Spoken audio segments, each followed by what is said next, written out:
So aji wano tuli luda. Tuli Kangulumira. Kangulumira Kayunga. This is Vegas Mall. This is Vegas Mall. Vegas Mall. Tulambuzeko tulabe abantu balabe ki. Wano tulinawo amaduuka 48. Amakumi 48. 48. 48 shops. Okay. Kangulumira yemanyi kyerituwa. Kangulumira.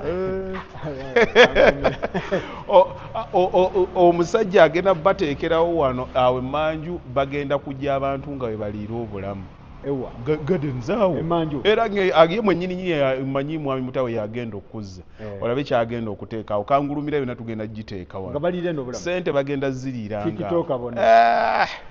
N'amalwaliro agenda bateekerawo mulinde bulinzi. Kuno kuliko amaduuka 48. Kyawedde temunakimala. Tukimaliriza kaakati tugenda kutandika kuyonja buyonja. Final touches. Oh my God. Era obwekiro amataala bajja kuba bagakuteekerako. Olabe bwe kifaananye. Sooka okatunuulire kuva ku myaliriro kuliko ground first ne second. Okay. Bano babadde ndowooza bagirako kuno bagenda kufuuyira nzigi zino. Twagala zibeereza kofi. Wano buli mwaliro otuuka eno tulinayo toilets baami n'abakyala ne ku side zeeri. Amaduuka 48. Tolina kyotuuka. Myezi 8. Myezi 8 continuous construction. Myezi 8. Kino bagenda zifuuyira bufuuyizi. Tugenda kuba nga tuteekako kofi. Kofi etegeeza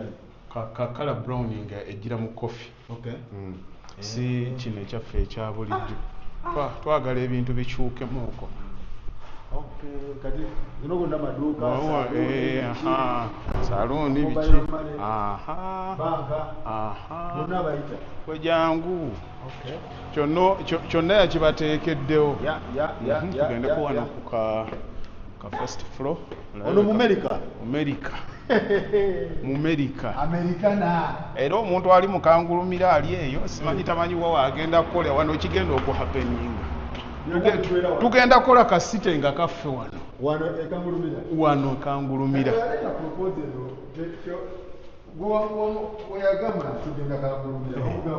Nti tugende. Wobeerayo kitewabeerayo bantu. Nakugambye omuntu buli omu kyateeka mu bwongo wala okusinziira kuwa gy'ova.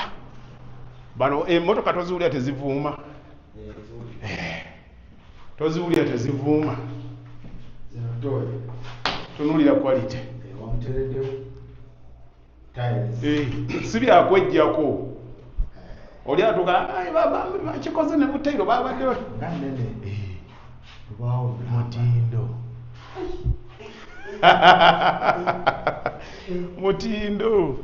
mutindo. Nayo fule esooka. Nga bw'oziraba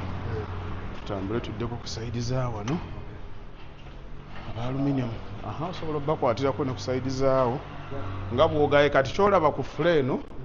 kyekiri ne kweri ebadde wansi.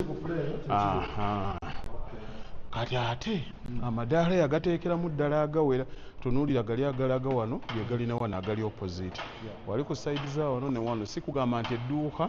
liba nga liri wala okuva ku ki okuva access weeri. Omutindo njagala ogubalaga essebo. Olaba omuntu abeera Kampala omutindo guno n'atagutambuza. Mutindo gw'amaanyi. Bino okutunuulira ki kigenda kujja. Bwe kinaaba kyakujja kijja tusangayo. Kyakutusangayo. Kati kino ekizimbe ne bw'ova gy'ovudde oli omugamba bugambi bw'otuuka e Kangulumira Vegas Mall. Teri atagimanyi. Naye kati kino ekintu tukikubye omusajja ali mu kamfati ye. Yennyini nannyini kyo. Anti yabiwulira buwulizi kati mutuuseewa. Kati mutuuseewa. naye bino ebintu obimanyi waliwo n'omuntu ajja wano nga waali ku ground kino ekintu ne kimulema okuggusa nga webadde kugamba nti zino ne ku sayidi zeeno gyeziri nansonyiwa okutambuza okuzza ku sayidi zeeno toilet zeeri automatically ne ku sayidi zeeno zifunako okwo ate simugamba nti omuntu ava eno atadde ku sayidi zeeri zonna wasaddemu kyekimu kakwalite okabalagako okwo zikola byakwejjako zikola byakwejjako kati wano oba oyambuka waggulu ago gyegali gonna ago nago gatwamusa waggulu katugende ku sayidi zeeri era ngenda gakola gatubenga abagakkirako ag'oku sayidi eno neeno then ne ku sayidi zeeri amadaala agambuka ga mirundi ena kati gano agasembayo eno waggulu tujja kubeera nnyo na office blocks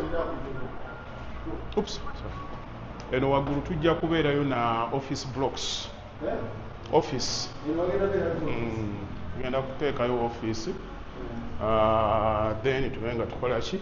tubenga tulinako ne hall wano nga tuli ewasembayo okirengedde zino zijja kuba office ekiri mu kino ebinaabiro byo tubirina ebinaabiro tubirina otulengedde otulengedde akati bw'oba olina omukolo gwo bw'ogamba nti nina abagole wano tugenda kukuggalirawo mugole bw'aba ayagala kunaaba wano shawa egenda kubeerawo wano asobola okukyusizaawo then n'alyoka agenda mu mukola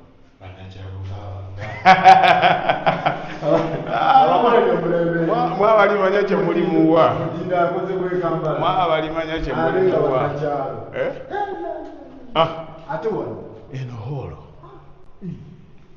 nehuula ataddeko eno holo ogiraba yino kati ebulako obubuzi gundi ebulamu lights ezo mbaga biki conference byonna jangu abantu waliwo osobola okuteekawo high table ku sayidi zeno no accommodating abantu waliwo ebinaabiro ne ku sayidi zeno mulimu ebinaabiro amaduuka geri bayita akalo agali ageri kuba mbasagala bano bacyankalanye abali kintu kyonna ekyemabega kyaffe owudde okugaa nti eno okusayidi zeno wagendayo swimming pool wagendayo bwe baliira obulamu ki eno yonna parking ye kyonna kiki okugendera ddala eyo mugazi sewo era bw'olaba wali ekikomera we twabadde tukisiba wali waliwo amazzi aga wansi ku sayidi zeeri waliwo ne exit ekutwala ku sayidi zeeri so bw'ojja wano teweeraliikira ku parking nga bajja kuba bateeka eno then abamaduuka babeere ku sayidi zaabwe kitegeeza gali amadaala abakolera eno wanobawo omukolo abakolera eno ate kaakati eyo tebagenda nayo yankulage oyinza okuba obirowooza nti biri awo ebityo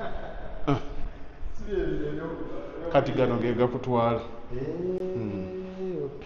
era wano mutuuse oba abagole mubabuulire nti n'abantu batuuse kyembaga zigenda kuggwerawo bajja kusaidiza kati abantu bayinnya ne batuuka wano nga mweri mu holo temubalaba ne bajja mu kaspace kano era enzigi oziraba baziggala bw'oba tayagala bayingirire wano jangu omusajja ebintu yabitegese gyebyo wadde olowooza byakwesudiya kati asobola okuyita ne mu staircase eno ne bajja eno waggulu ne bajja abantu baba batudde ku sayidi zeeno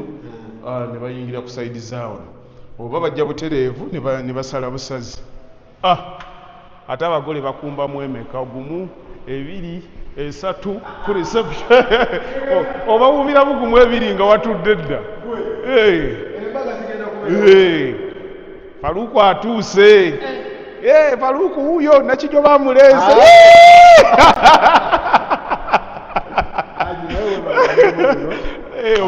omusajja ekintu akikoze kino bino ati twabirabanga mu Africana paka twatuuseyo holo yagoni wansi bizinensi ne waggulu era bizinensi mikolo gibeerawo kati wali wansi wagenda beera bize nga wali bize ku saidi zeeri waliyo engeri ya offices musajja ekintu akikoze ate akyayagala ku expanding ajja kudda ng'erinnya lye mu liyimba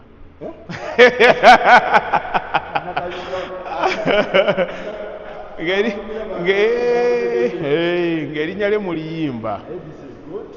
akoze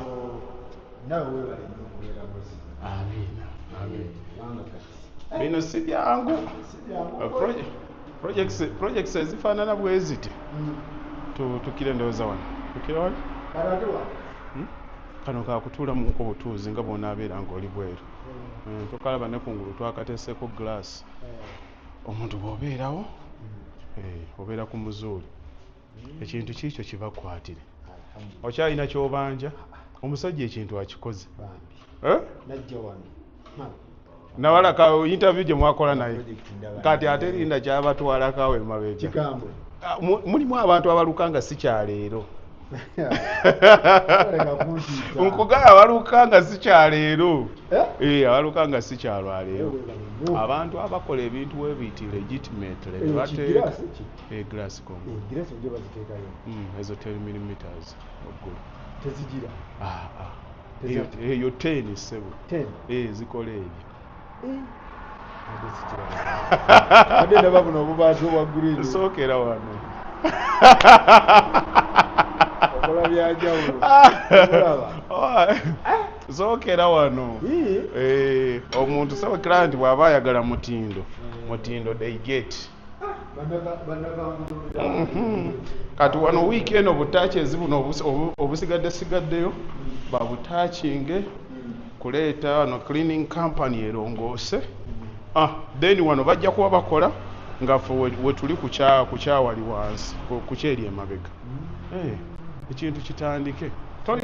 ono tolina kyomugamba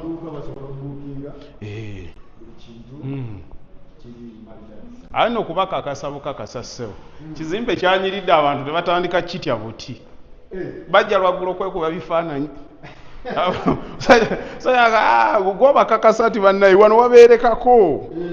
wano wabeerekako omanyi omuntu akola ekintu ekirungi olumu nawe ne kikutiisa kale omusajja akoze eki kino kati amabanka kati bino ebizimbe bikalina okubeera banka bano ba telecom companies si bye bino guno gwe mutindo kati oyinza okujjeekangulumira n'ogamba mbu MTN talina wapangisa Airtel talina wapangisa tekisoboka oba woofiisi ya Faruku nebula weebeera ate lwaki sikuwanika kati bino tubikolera biki tubikolera baki we birina okubeera kino ekintu kiri so futuristic kitudde ate nannyini kyakikola ng'omanyi mu nsi kirungi nnyo Faruku n'okuleka ku mukululo ensi ebeeko mulimu ekintu naye kyokola n'oddayo eka newebaka n'ogaane bwe ŋŋenda sizikidde bwene baliga omusajja yakola ekintu n'akiteekako tuli mujjukira akantu kabalage obwo bwaguluba tebanabufiiringa we naakakuteekerako ekanaayakawanoloza ekyawo tetugenda kiwamba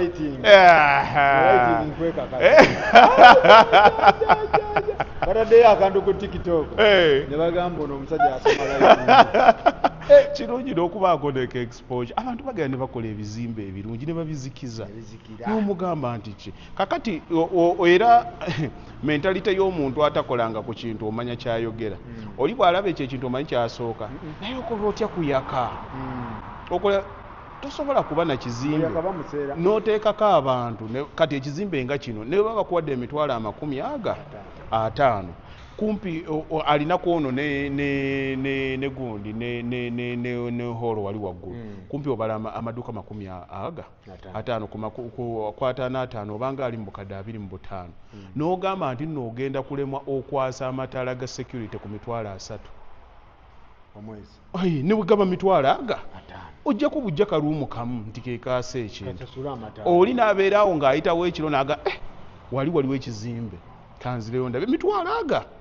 5 naye ono yaba alowooza nti bizinensi egenda kutambula kwejalabya nga bw'onaalaba bw'anaalowooleza ennyumba ye eyawaka nti mugiraga ebweru kuba tegalina kye gamuleetera naye wano ebintu by'abantu olina okubiteekako ne security ekola ki emala abantu batiise nawo amaaso ku mitwalo 5 abantu oli ayita nawo buyisi waliwo ekizimbe kye nalabye nga kyaka oba waliwo okwo ka bizinensi nga yayiseewo kiro oba oli awo ng'ajja ng'akitwala nga kyonna kizikidde oba kuki lwakuba oyagala ezo sente ziba zakutomera oyagala kusabira emitwalo okwasa nnyo ekintu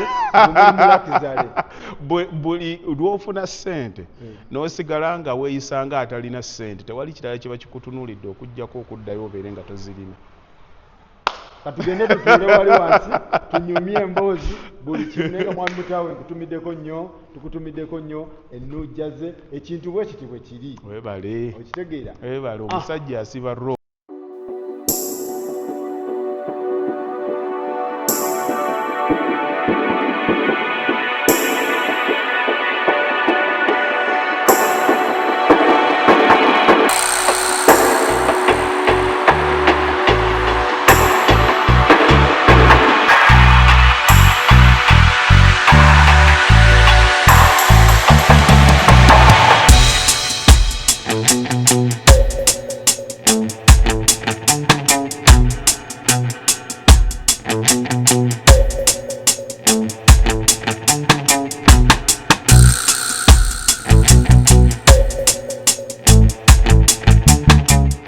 ono omusajja okuteeka eno ekangulumira kiki mwalabawo anti kaakati ono mubazi agenda bikola mpola agenda bikola mpola abantu babeerewo bakitunuulire omanye ekibeera wano lweggulo kiba kika wano tiktok we bazikolera kati abagezi beno bonna abagezi beno ababeera ku ekibuga mugenda kijja kati awo linda waggulu awo wanaatandika ekibuga mugenda tugoba mu kibuga mulina okujja ekangulumi kale mwana vaawo mu kibuga tetugiraba tugamba eyo wala kati kangulumira waliyo ya rabbi so bagita Vegas Mall how old is this building twagitandika last year twagizimba kuva mu April I think nenjitwala netugikuba plaster netugiwummuzaamu ndowooza nagizimbira emyezi nga 3 nawumulamu napoyesa kati twaddamu kaakati mu mwezi nga gumu kitundu oba 2 emabega twakomyewo intoto senga kyabadde continuous twalibadde tukizimbidde emyezi nga 8 kino 8 months oba omutadde naye kaakati nze obadde otambula nange mbuulira ekizimbe kikye nalizimya okususa emyezi 8 pozi nga gwe yeesiseemu akasente nga kano weekali bw'ogimuwa myezi 8 juzi namufukamiza bwati ng'abantu bayitawo bakuwa bifaananyi myezi 8 omuta noga nkuggyeko engalo I think ne last year bwe twali tuzimba Bakaluba ndowooza giraba ebiseera ebyo zonna ezaali ennene tekukuliza asusa myezi 8 tesukka myezi 8 ebizimbe temuli okujjako kati nkubulira olumu ekiremesa abantu okuzimba era kyetugenda okwogera omuntu okuzimba ng'ate sente zozaagala omuntu omumanyi ayinza okubeera n'obukadde 2 n'ateekako abakozi 4 obukadde 2 projekiti ya bukadde 2 tabula awo musenyu ateekako abakozi bameka girabooti kati awo kamalo anti mbw ajja asobola oba monitalinga the longer ekizimbe lwe kitwala gyebakoma okubba kaddemu gy'okoma okukola buli lwokola ekintu n'okirwisa ennyo kitandika okukositingamu emiti gifa ebintu bitambula wano olaba bwe tukola nze kati nyinza okuleeta ekizimbe nga kino nenkiteekako security yaakyo nenkikuba nga mmanyi nti nno time eyo eri productive abakola inventory we bali kino bakireese n'osasula ng'omanyi nti muli ku bugubi ekintu nekitambula nekiba nga kiva mu ddiro naye buli lwotandika okukola ak'empola teekayo tunaakoma oba oliawo nga emiti givunze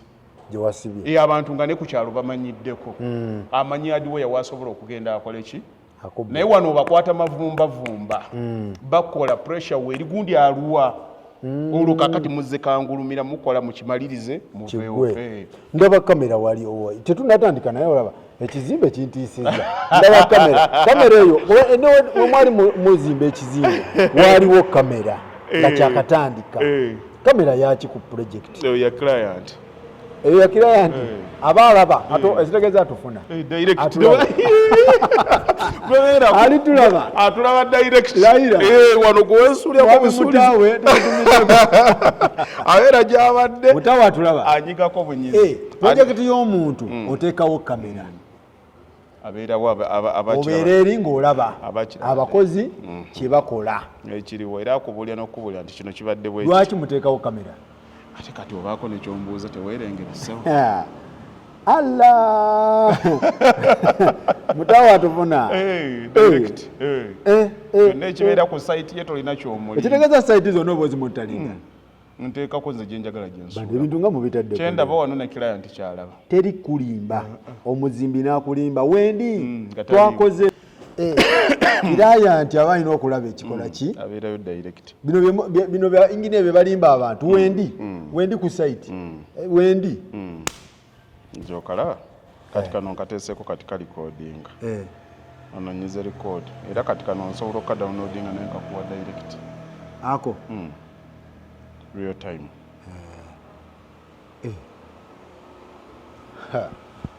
era naye ne bw'abaako kyalaba anyiga bunyizi wali kati kamera eyo gisimbawo from day one talina kyeyetaaga eri ku sola nga project yakatandika bweti ekuba ekiro n'emisana non stop talina kyeyetaaga buli woteeka project oteekawo kamera drip omuntu abeerawo ng'alaba ekintu bwe kitambula awo kubidde abantu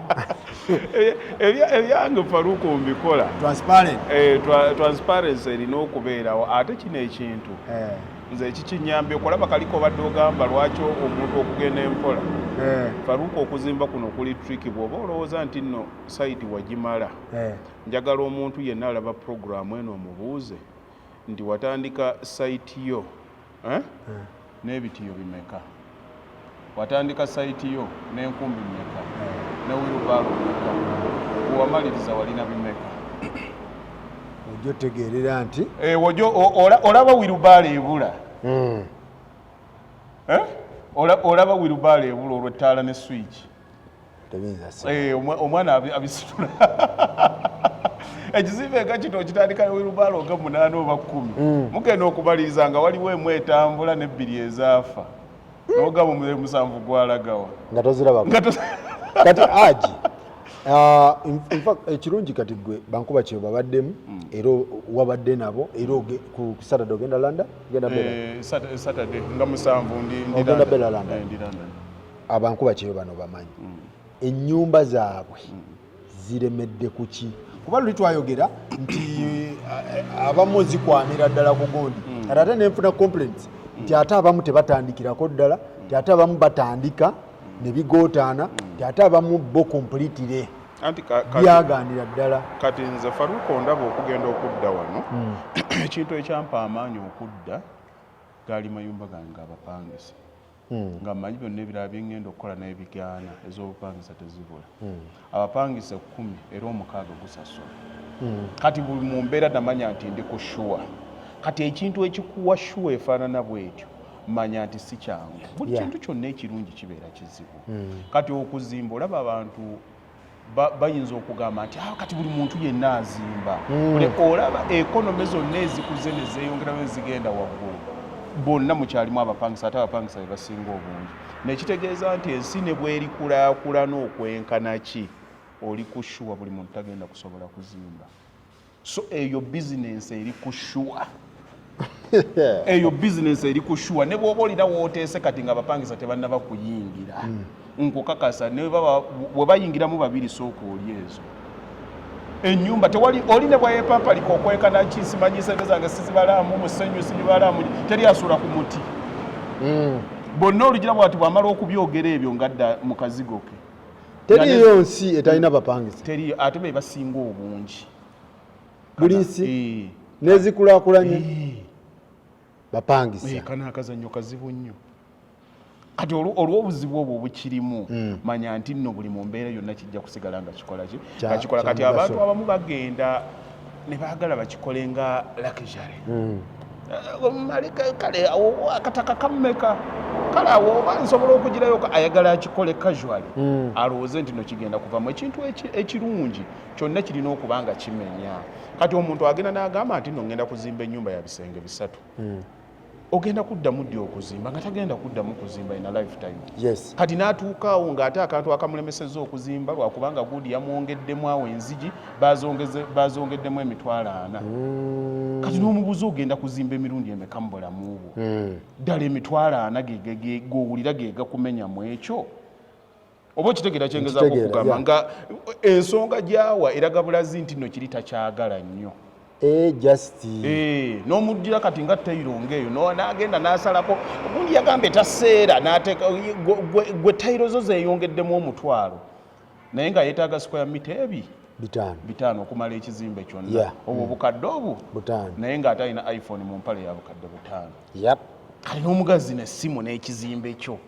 kati kisinziira otya twekwasa bwekwasa naye ng'ate nonkubuulira kati fe babaddeko mu real estate tolina kyongamba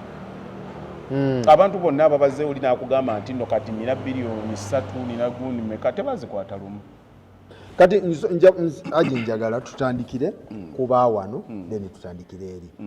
owawano asobola obeera n'akataka nga yakasikira oba yakagula nga ne ssente ezitandika okuzimba naye ng'awulira emboozi material omusolo kesisye municipality simanyi polani simanyi biki kakati njagala tutandikire kuwa wano loko kyekimulemesa okuzimba mindset butamanya nze nkubuulire njagaza abantu kigambo kuzimba mbasomesezza kigambo kuzimba abantu baagaana kiki kati kino ekizimbe kya Mwami Mutawe kino bwe kijja oli akibalya mu biliyoni za ssente naye wadde eka yasobola okubala bulungi ekitabo kye n'agamba era omuntu kyolowooza ogenda okwekanga si bakikoze ekyo abo abasajja bo beewayo ne bagamba nti twagala kumanya ekintu bakikoze batya abalala bagamba ffe tetwagala stress za kuzimba njagala kugenda kuzimba kugula nnyumba yange nkisomesezza abantu ekyokugula ennyumba mwaba omuntu bw'olaba oguza ennyumba ya miliyoni 7 manya omwana akukubye 250 oli kushuwa kubye 250 kitegeeza nti ennyumba eyo badde osobola ogiyiyiza mu 405 kati ennyumba ye miliyoni 405 bwe oli bw'aba alese ssente ng'abo abazigula omulundi ogumu okugizimba tugizimbira emyezi 4 kati omubuuza kikuteekingira kyokukwatiriramu zino ennyumba yo neekola ki aji oli kuba n'abazigula omulundi gumu oba abagula mu lusolesole anti kati oba oziguze lumu oba oziguze lusolesole it remains the same amount of money but naye ona oli ayinza okugamba ngutunda kondo zino naye kondo zino first deposit ogenda kumpako miliyoni oba 2 oba 5 okitegeera nti mu myaka 3 ojja kuba omalayo ng'ompaayo miliyoni oba 5 kati egyesatu lwaki tosonga ssente zo ate anti wano mba neebaka kati nze bwana Faruko kanjogere ebyange ate mbimale lumu nze ebbanga lyemmaze mu real estate njogera oli ayinza okulowooza nti ndi arrogant but I talk with confidence kuba nkibadde mu obuzannyo bwonna mbumanyi webukola ki webutandika wano ku social media enze omuntu eyasooka okujja 4 years ago nenkuba abantu abali bazimbisa ebyuma nembagamba ebyuma wano tebiri safe nembagamba ebyuma ebyo abaana babyokya woloding tebirina kwokyebwa woloding bwemuba mu kikoze ekinene nnyo bagino kisiba boards ne boards zirina okubanga emisoso zaayo nga tebasobola gikola ki omwana nga akwata woloding n'ateekako bw'ati ne banyiga naye gwe tolabangako nti musisi olumu aliyita kati omuntu ekyo tekikwetaagisa na kubeera nga oli inginiya yasoma bintu kitegeeza ekintu ekyo kyayimirira buyimirizi bwekiti bwe kirifunamu akanyegera bwe kati muyitawo kana akantu kagenda kuta mutandike musisi bw'aliita waawera ogenda kubiraba ebizimbe nga bitandise okukola ki abaaliko wano ku gundi okwo ne baŋŋamba nti awo tandise okuba abantu abo bagenda kukola ki nensirika kuba nali ntandika butandisi mu industry waayitawo omwaka gumu gavumenti n'evaayo n'ebiwera okitege naye olw'ensonga nti oba tolina linnya olitasobola kugamba nti ani oyo ayogedde so tebiri seefu bamala nabo ne bakiraba oluvannyuma naye luli kigambibwa Bakaluba yali ayogera naye siina kyendi kati abantu batandika wano ne bagenda ku kondo nenzi wano nenzikuba nemmala nensirika kondo tobirivingira mu kondo njagalako ki ngende nyimirire ku kizimbe nga muliko abantu 20 naye nga nkiguze $350,000 kati bwenkyebakamu munda owa wansi bwa flashinga n'ateekamu kapaali bwekasiba system ng'ate ntandika ebyowange tebikyafuluma bannaye tukoze tutya kiri wano kivudde wa neighbor who's responsible for that mwenna babakwata system yaffe mwene ensi tennaba kugenda kubeera geno nedda kakati suwe gyona omulaba mu nsi ezaakula tetusima sokopit tetusima septic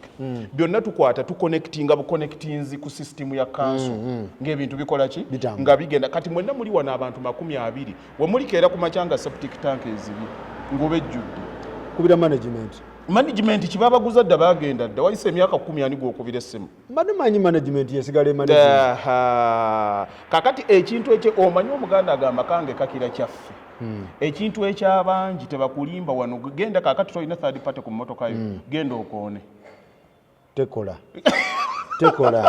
third party yo bw'obeera mu nsi gy'otambuliramu manya bwetambula third party ye Uganda ekyo bwe kiribeerawo ne baligamba nti nno tujja kujja tubikole manya bumanya James owa wansi ajja kujja konkone owaayo ekyeno ekintu kigize yabihange tebijja naye wange kibadde bwe kityo kaakati tukoze tutya nga mutandika ozisonda okitegeera mugende muleete pulamba ajja abikole ki ye mulina ndagaano ki nti waliyitawo emyaka 3 oba 4 tuliddamu ne tusiiga ekizimbe ewange wayisewo wali ku Bakaluba nzize mu butozi yonna wagizeemu kyange kakati mmwe newe mulibeerawo wano tulina ne tendensi y'obutamaintaining oba kiki omuntu n'anyunyuta ekizimbe n'akimalawo naye ekizimbe bwe kiba kitandisa okukaddiirira okiteekako top coat kati ekyo ekyanga okiraba kinene naye ekinene nnyo ndabika naguze emikebe gya top coat nga 10 miliyoni nga 3.6 kyonna nekiddamu nekitemagana naye oli abeera n'ennyumba n'afaafaagana nayo wano lwaki ekintu ekyo wekiti butamanya bannange omuntu n'omusanga mu nnyumba nga geeti eddugala naye ng'ayitawo ng'ennyumba naye ng'agisolooza ebizimbe by'omu Kampala sooka obitunuulire kyonna nekikwata nekitandika okugala zonna zaakali zikutte ziti kati ne bano bwe bati bwe babeera ne mubeera mu nnyumba oyingidde mwebase essaawa 8 gwa kiro olya ava mu bidongo akuba ng'ombe puupu tobuuza ani ayingira bino bya kondo owulira otyo oba owulira ofiiringa obwannannyini era bw'olituuka ng'onkubira akasimu Haji olowooza nno muwala wo olowooza takuze aleeta omwami ewa kondo kyembadde nkugamba ewaawo ayagala kondo reality kati gwe ng'ogamba owaayi kati ewaawo nakulaba akasubi kaako tetusobola okuteekamu tenti ey'abantu 2 nze naye nga bwe nali ngulayo gwe wagamba nti naguzeewa naguze mu kyalo kati gwogamba nti wemba nina kondo nga ya $7,000,000 nga nange nina $7,000,000 mbambadde ki aguze wali asinga Faruku mbambadde ki anti wano security kyeki kondo zibaako security ntandika okusomesa security gye weetaaga kubaako ki neighborhood abantu kusomesa security gye weetaaga soma bw'ogenda mu kondo osangawo omusirikale omu n'osangawo n'ow'eggulu ate nga bamubasoloozaamu okwatagana kaakati nze ongambye nti nonguze ya 7 kaakati wendi olaba tewannaba kubeerawo security ekifo ekikulaakulanya nze bwe nzirayo nentunuulira kira akyukidde emyaka egi 3 oba 4 municipality era bw'otuukawo kaakati wali secure poliisi yaffe mwetuli omukuba nze tulina WhatsApp kwe tuli kira tekyaripootinga byaliwo n'abanene kati kitegeeza bw'ogenda mu kifo kaakati okukyebakamu okiwa emyaka egi ewantu ewali commutable. Kakati bw'oba ogenze ku myaka ena kati gugwa abadde agamba nti kondo yange njiguza emitwalo 2 nze nkugambye gula w'oyagala ozimbe ennyumba ya millions 600 ng'oli ne compound osigaze million 10 eki neighborhood security banajjaddi gwe bw'otuukanga mu kifo sooka otunuulire enguudo ezigendamu tunuulire obuyonjo bwawo kasitaka green kabeera nga kekko ebifo kati bituukemu nga kiragenda ensasa otunuulire ebifo ebikuze nga biri health tuve mu migotteko ozimba ennyumba ennungi nga naye 10 bani bonna basibawo bakuba ebide lwakuba wayagala kubeera bantu kati nze nkubuulira kwata millions zo 10 okay ozisigazewo zibeere wali tandika okubala nze kati bwe mba nnina abasirikale abakuuma ekiro n'emisana ku mall mbasasula akakadde kamu kitundu mundu kati bwe ngamba nti mundu kati bwe ngamba abantu abo nti bagenda kuba bankuuma kiro na misale kitegeeza mu mwaka kigenda kunneetaagisa miliyoni nga 10 na mmeka singa 18 full year kati tandika multiplying by 5 ogenda kukimaliriza ng'okukuuma emyaka 5 weetaaga miliyoni 8 ku 10 kye wafiisizza nga naye bakukuuma kiro na misana nga bw'olinda security etuuke mu kitundu ekyo ate nga nawe oba tewagenda wala kiri tukyeteekamu bweteese omanyi obulamu bwa common sense nja kubeerawo nga newange batyawo bagambe ennyumba yoyo omugagga woyingira ku gate buli lwotira bwotya emmundu ezi zibeera kiro na misana kiro na misana kiro na misana ku bukadde 18 omwaka mulamba nga ne kampani ogiteekako amateeka nti no mubakyusanga kati we wali wano bamugenda bweru tabeerawo akomawo wanajja wikisezi 3 kati ne bw'oba oyagala batamanyayo yetaga kondo anti kakati mubuuze ki ekimwetaaza kondo kubanga wabireka mbulesi naaweta obireka mbulesi kati gwe wooli tewali abeera nga atambula n'abanga agenda kukomawo nga mu nnyumba alinamu ebintu bya bukadde 50 taliiyo ennyumba ezaabwe zibeera byabwe bya temporary kujja ntebe ye na kitv kye kirungi okay kati ebbanga bw'abanga awulira safety ye yeetaaga bwe mbanzijanga ngamba njagala abasirikale bange bana 2 emisana 2 ekiro bye bagenda okunkuuma so buli omwazimbe bw'ojja nga bakukuuma kiro na misana ng'osula n'ewantu ewatali nkerere ekituteesa mu kondo abantu baagala ndi kumpi na kibuga ekibuga toweebuuzanga nkimayo ki kati gw'ovudde ku kyeyoze kuno kuwumula ekibuga oyagalayo ki ekibuga yowoze kuwumula kati butabuuza lwaki njagala kintu lwakuba abalala bakikola ki bakyetaaga ogenda okwekanga abakulaba bonna bajjawuwo gye bakulabira kale oba olumu mugenda kati abantu kati ajinze wenjagala kyekitulemesa okuzimba kubanga sagala kuntwala nnyo mukondo nze ndabika common sense nina mungi nze nkubulye Faruku nagana buli omu alina wabilivinga nkugaye nze nagana system okunswala owinga buli kintu kyenkola nebuuza lwaki nkikola webuuza nnyo nebuuza lwaki nkikola kati bwenkitandika okirowoozamu ngendo okiraba nga kitandisa omuntu azimbye n'aguza ennyumba azimbye gano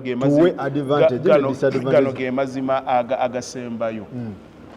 omuntu bw'oba ogenda okuzimba ennyumba olina right okusalawo obunene bwa sitting room gy'oyagala obunene bw'ekisenge ky'oyagala ekyo kimu olina right okukyuzinga location mwogenda okuwangaalira azimba nze natambulako nga nnoonya ettaka naye bwe natuuka nga nendabamu wempisa ekyemmanga nendabamu obuduuka obubadde bufaana butya neŋŋamba bwe natuuka nga ngula embalo bwe natuukawo omutima gwange gwasiba neerabawo buli omu alina ekifaananyi mu bwongo bwe bw'otuuka ewantu era woogenda okuwangala bonna abaali baguzeko amayumba asobola kino abaali batunzeeko yatuuka ewantu n'alaba ettaka ne yeerabawo n'agamba wano bwe naagira bwe nti bwe tunaayita wano ne supermarket ebaddewo yeerabawo n'agamba wano wenja okuwangala bw'oba ogenda okugula bakutegeerera butegeerezi mulimu omuntu akuganza enjagala kinaabiro kinene mukyala wange obudde bwe obusinga abubala mu ffumbiro kamukolere fumbire ddene wano ojja muteekerawo ki TV kye mukipulaninga omwami wange oyo musomi ayeetaagako ka library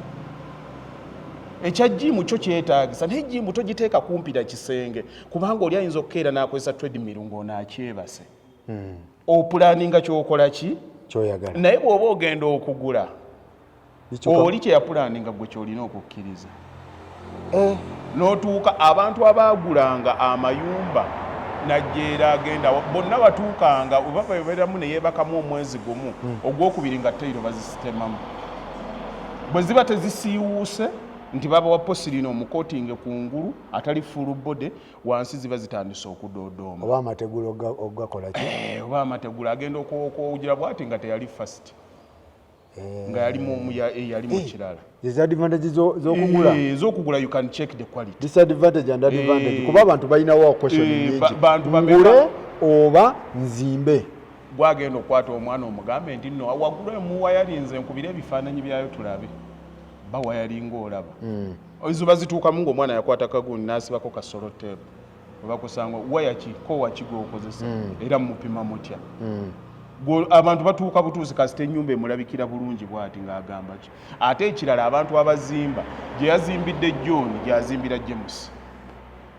ba architects balinga abafulumya obufulumya copy and paste no creativity atandika ennyumba nga bagikoze waggulu baba bakyasereka nga bakuba plaster bo bali ku business bali ku business era nze kati ebbanga limaze nga nkola nategeera engagement gy'ofuna n'omuntu azimba ennyumba ye tefaanana azimba ya business kuba enaagiteekamu okwagala ebeera nnyumba ye kakati oli azimba ennyumba ng'azimba aba agenda gikuweera ku bbeeyi ntono akwebazaaki oli mwana wa jjajjaawo omuntu ng'azimba nnyumba agikuweera ku ssente ntono akwebazaaki kyobuuza akwebazaaki yaba afunirawo ajja ayagala ali mu bizinesi kuba azitunde agende ku kirala atunda mangu mu bizinesi yeegayaaza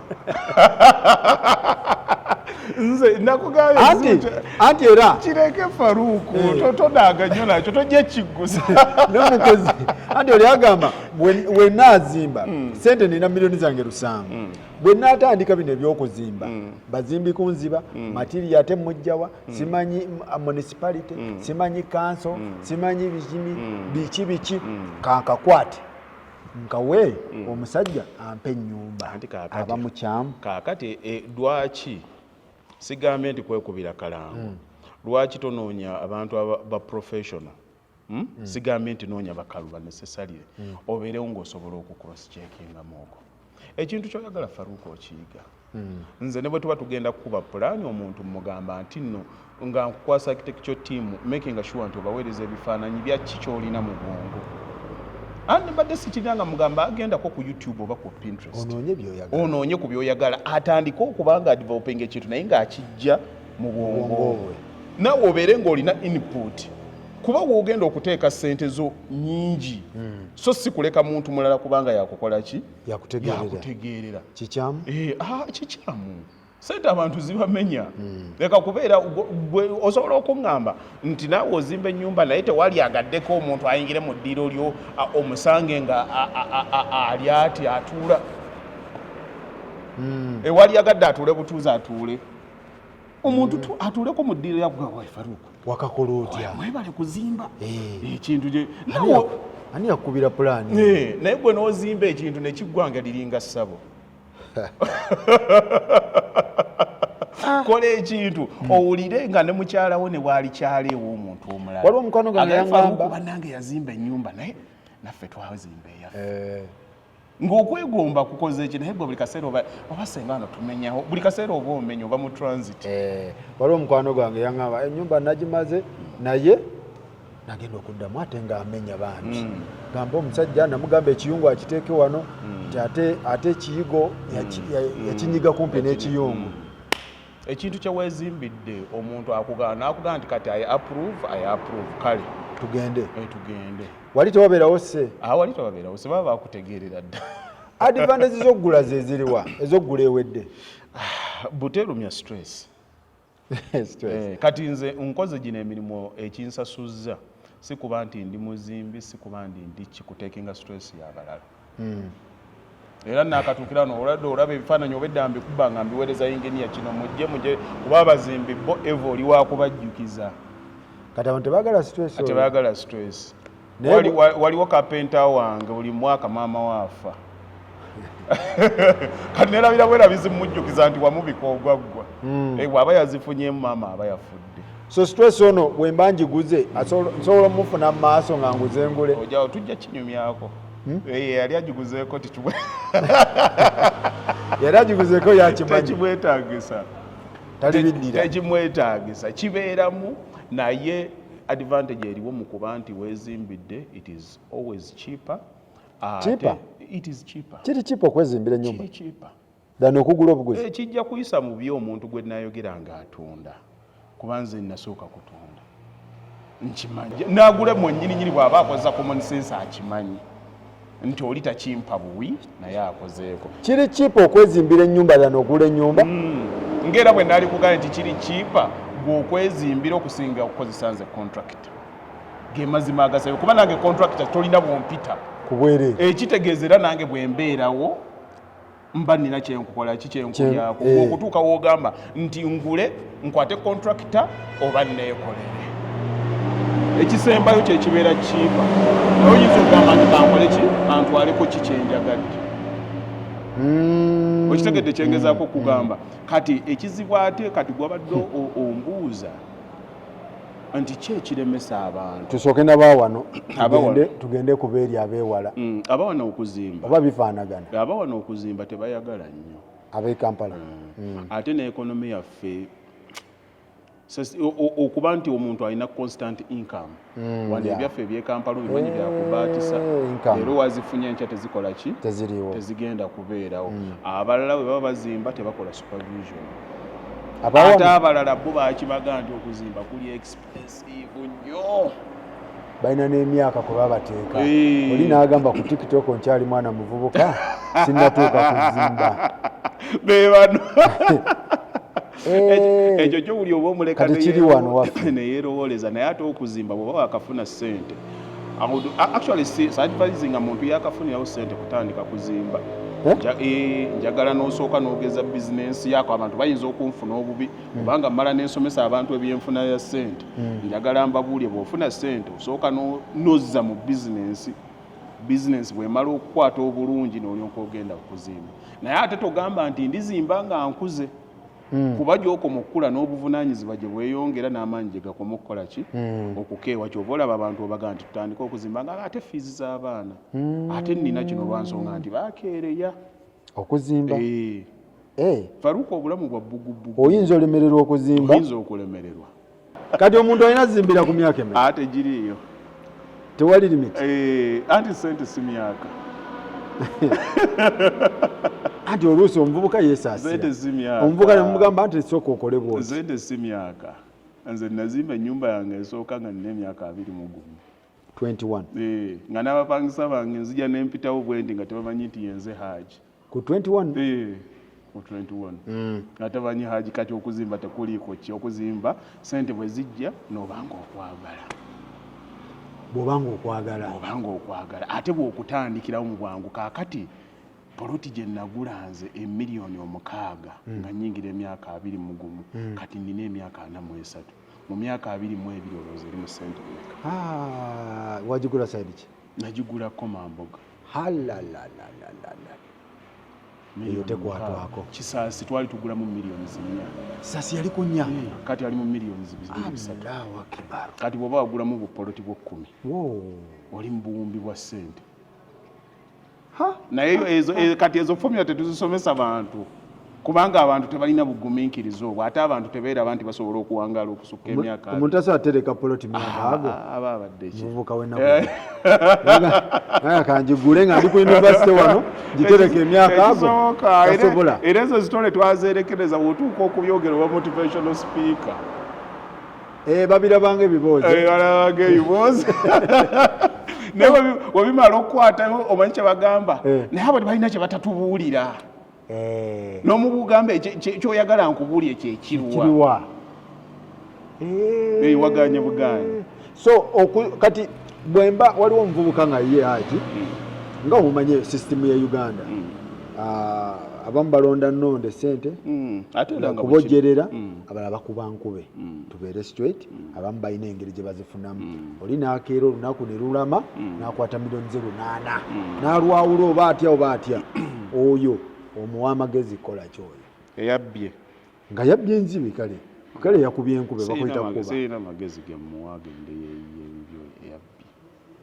awo bye batwonoonedde abaana afe n'olunaana lwalulye paka lunayinooneka omanyi lwaki sibaagalira ddala abaana balemeddwa okukola lw'abantu bataakola ssente ne babalaba bwe bazisaasaanya kati bo babamalamu essuubi kubanga tebalinaawo olugero lwe basobola bagamba nti we bati webakola ssente kati abaana ne batandika okukola nga tebalina bugumiikiriza tebakkiriza mu fomula muntu gy'alina kukoleramu ddakiika emu buli mwana gw'okola naye aba alowooza kubba kuba balowooza nti nno omuntu abba y'abaakolera babayita bagezi oli mubbi olina kuba nga olimu era oli bajja gundi omugezi aba yayiyiza yakoze bwati era ekyabaleeta buli mwana kakati okufuuka bulooka wano e Kampala alina omulala gwe yawulira nga batunda ettaka miliyoni 600 n'aliramula 8 n'afuna 150 n'akeera n'akomawo mu banne nga avuga emmotoka ya miliyoni 5 kati n'oli mu kifo ky'okubaako kyakola kimutwaliriza empola yakoppa ky'oli n'abeerawo n'alema okukola omwaka ne guyitawo n'oguli n'atamanya nti guli gwali mukisa oba yali zzaalawo kati nze omuntu yenna atakkiririza mu proper chain of working simulinaako magezi gonna kubanga yes be bayinoona abantu fe kakati wano Faruku tukoze ebintu buli atulaba agamba nti tuli babbi abo babeera babbi naye kati onsanze nkedde eno ndi Kayunga ngenda kuvayo ngenda kutambula site paka saawa emu okudda e Kampala wadde nneze nina ku akawunti njiriba kuba namanyiira kukola kati oli akirabye olulala olw'ensonga nti abo bayinoona obwongo bw'abantu babakkiriza nti balina kubanga babba kati ate abali straight ki ekitulemesa okuzimba twabalonderera kamukamu butakkiririza mu budde tetukkiriza kyekitukuba tetukkiriza butakkiririza mu budde real estate wakwerumya real estate wakwerumya kati olaba fe tubeera ne ba client n'azimba ennyumba omulundi ogwo n'azimba n'atuuka ku finishing n'atabuka buli kyomubalira akayukana ate kati nabadde manyi ekyo kyawedde dda nze ekinnyambye okuwangala ne bano abantu experience gye mbirinamu aba diaspora mumanya nti bw'anaatuuka ku ddakiika yajja kuba takyategeera anti agenda okukubira ng'alinawo ebibiri ebisooka